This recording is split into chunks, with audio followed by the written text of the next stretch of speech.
agradável. Só que essa história que eu vou contar a vocês, ela se dá num lugar onde a temperatura estava em 30 graus abaixo de zero.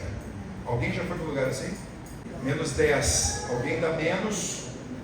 Agora imagina, menos 10 é um negócio. Nós pegamos menos 9.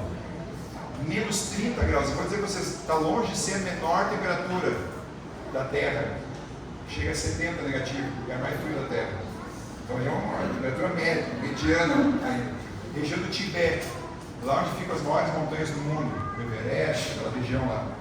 2 homens estão passeando, conhecendo a região. Quando a gente chega em um lugar novo, um lugar que a gente não conhece, quando a gente é turista, normalmente a gente vai pedindo algumas informações, a gente pesquisa um pouquinho sobre o lugar, e quando a gente chega, as pessoas nativas, elas dão algumas sugestões, algumas orientações para a gente, alguns cuidados que a gente deve ter. E quando esses 2 homens chegaram nessa região, então nessa temperatura de 30 graus negativos, alguém nativo de lá, alguém que era de lá, disse assim para eles: olha, se vocês estiverem na rua quando anoitecer, vocês morrem congelados. Pode escrever isso. Se quando anoitecer você estiver na rua, não estiver dentro de um abrigo, um lugar aquecido, vocês vão morrer congelados. E eles gravaram aquilo.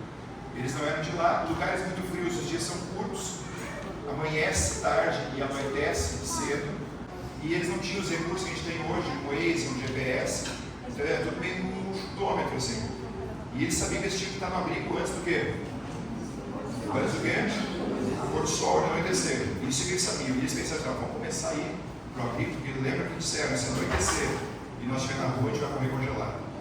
E eles começam então a ir em direção ao abrigo, e eles percebem que realmente começaram a anoitecer com uma rapidez muito diferente de onde eles eram, de onde eles eram.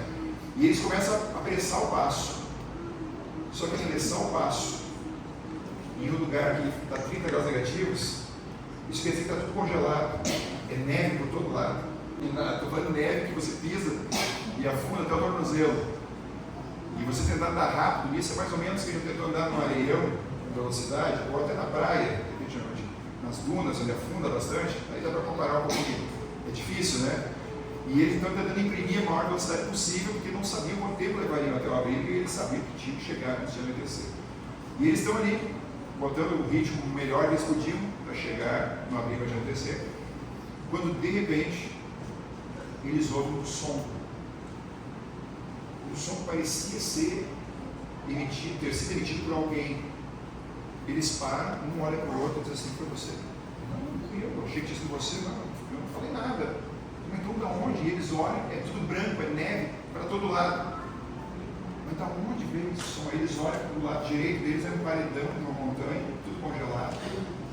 E do lado esquerdo deles, da estrada, que era uma estradinha estreita, tinha um despenhadeiro. E aí eles dão uma chegada na beirada assim, olham lá embaixo, pastor, e para surpresa deles, alguém provavelmente com o mesmo objetivo deles, o caminho meio estreito, liso, por causa da neve, escorregou, caiu, e estava lá embaixo gritando por socorro. Só que o som se propagou muito, eles não conseguiram ter a percepção correta do que era, mas era uma pessoa ferida lá embaixo. E a pessoa, quando viu que eles olharam, aí sim começou a sinalizar: socorro, me ajuda, não consigo subir, eu caí aqui, estou ferido e tal. E aí os 2 homens olham o outro ferido lá embaixo, aí um olha para o outro, o outro olha para um, e é um dos 2 assim: olha, na minha crença, o que aconteceu com ele lá é o karma dele, é o destino dele. Eu não tenho como mudar, ele vai morrer lá, e eu tenho que salvar a minha vida. Então eu estou indo. E começou, e foi embora. E começou a ir em direção ao abrigo. Aí o outro, apavorado com o que o amigo disse, o que estava fazendo, o outro pensando com ele mesmo, falando alto, até para o amigo ouvir, ele disse: bom, se aqui está em crença, na minha crença, eu tenho que descer lá e tentar ajudar esse camarada, nem que eu morra com ele lá embaixo. O primeiro era budista, e o segundo era o quê? Era cristão. O outro se mandou, tinha que salvar a vida dele, e o cristão começa a descer lá embaixo, para tentar salvar o homem, e a noite chegando, e ele desce lá embaixo, e você imagina o que é, você já subiu o despenhadeiro, sozinho já não é fácil. Imagina com alguém ferido que não consegue se governar direito. E aí depois de, entre aspas, perder um bom tempo, ele consegue chegar no caminho de volta, e nisso a noite vai chegando com força. Quando ele chega no caminho, ele pensa assim, ele não sabe quanto falta para chegar no abrigo, ele pensa: o que eu faço agora? Se eu levar esse homem arrastando ele vai morrer congelado. Imagina quando direto para a neve. E esse homem pensou, eu vou tentar colocar ele sobre as minhas costas e levar ele na carcunda, como a gente diz. E ele fez isso, gente. Agora você imagina andando na neve com o dobro do peso sobre você, sem saber quanto tempo de distância você vai ter que andar e pensando, a noite está chegando. E ele faz isso, e ele vai indo, e o pé afunda mais ainda, e vai, e ele vai andando, e daqui a pouco, gente, chega um momento que as pernas estão assim, ó, e ele já sente que não vai aguentar mais, e ele pensa assim, bom, pelo menos vou morrer fazendo bem. E quando ele vai cair, ele dá uma última olhada para frente, tipo assim, alguma coisa para me ajudar, e ele consegue ver não muito longe uma luzinha piscando no meio de alguns galhos. Ele pensa, é o abrigo, eu estou perto do abrigo, e aí vem aquela última força, e ele pensa, eu vou andar mais um pouco. E quando ele dá o passo para começar a ir em direção ao abrigo, as últimas dezenas de metros, ele tropeça em alguma coisa. E quando ele tropeça, ele já está com as pernas bamba, ele tropeça, dá uma balançada, assim, quase cai ele, o homem, e com a pouca luminosidade que ainda tinha, porque estava anoitecendo rápido, ele olha para ver que ele tinha tropeçado. O que vocês acham que era? Um amigo da onça. Estava ali mortinho, congelado. Ele lamenta a má sorte do amigo, e ele não pode ficar muito tempo ali, porque está muito frio, e já está da noite chegando, e ele vai então andando as últimas dezenas de metros com aquela energia que ele ganhou, ao perceber que o abrigo estava perto. Ele consegue chegar lá, ele está vivo, o homem nas costas, o homem ferido também está vivo, e aí já vem pessoas para socorrer, já coloca ele num lugar para sentar, não é uma coisa quente para tomar, vão ajudar o homem que está ferido lá, e ali sentado, tomando uma coisa quente, agora cheio de cobertas, ele aprende a maior lição que a gente precisa aprender na vida. Eu queria que você gravasse isso, esquece tudo que eu vou falar, mas não esquece isso que eu vou dizer agora.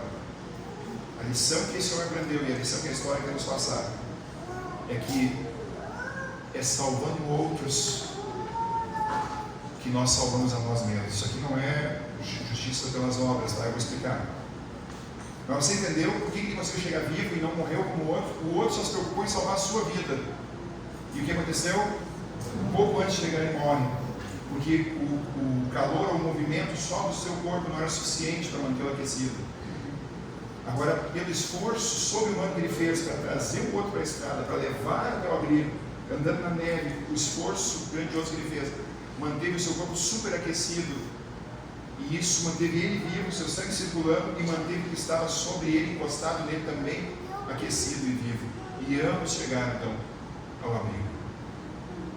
Quando a gente vive pelos outros e não só para nós, a gente consegue chegar e o outro chega também. Vou te explicar por quê. É muito simples compreender isso aqui. Vamos pensar no âmbito espiritual agora, tá? Por exemplo, quando eu trabalho para salvar alguém, é claro que a salvação é Deus que opera, mas eu sou um instrumento ali. Quando eu me empenho para tentar mostrar para alguém quem Deus é, o que representa para ela e para nós, e o que Ele quer nos dar, que é a salvação. Eu não posso dar o que eu não tenho. Consta que eu não tenho. Então, quando eu me empenho em ajudar outros a conhecer Jesus, para poder oferecer isso à pessoa, precisa ser real para mim. Eu não posso apresentar a Bíblia se eu não conheço ela. Então, para poder trabalhar com alguém para salvá-la e apresentar a Bíblia, o que eu preciso antes? O que eu preciso fazer antes? Eu preciso estudar, eu preciso conhecer, você entende? Eu me beneficio, eu me alimento, me fortaleço, e agora eu vou compartilhar. E eu acabo sendo abençoado duas vezes, porque eu estudo o que eu vou passar, e quando eu estou passando, eu estou reforçando isso. Não tem como eu querer levar uma pessoa a ter uma experiência com Deus se isso não é real para mim, se eu não tenho essa experiência. Então, para poder salvar o outro, eu preciso primeiro ter essa experiência. Porque eu vou dizer para vocês, no trabalho de conversão de alguém dentro da parte humana, talvez mais do que o que a teoria é presente, o que está escrito aqui, seja aquilo que a pessoa percebe em mim, em relação ao que eu estou apresentando para ela. Porque quando ela percebe, puxa, o que ele está me mostrando aqui, se essa pessoa está preocupada comigo, ela se interessa na minha salvação, no meu bem-estar, então provavelmente ela tem essa preocupação comigo por causa desse livro que ela está me ensinando. Então, se esse livro faz ela ser assim, uma pessoa que não se preocupa só com ela, eu quero isso na minha vida também. Vocês entendem o efeito disso no outro, daquilo que primeiro é operado em mim? E aí você consegue entender porque a Bíblia diz que quem ganha almas é sábio. Porque a gente sempre pensa em salvar os outros no aspecto do que está lá fora, benefício que ele vai receber, porque ele está na ignorância, está se perdendo, está se prejudicando, está vivendo na contramão em relação ao que Deus espera e o que Deus quer ser melhor, mas tem a ver também comigo. Eu sou o instrumento de Deus, mas trabalhar na salvação de outros é benéfico para mim como instrumento e para aquele que está sendo atingido pela mensagem. Amém, gente?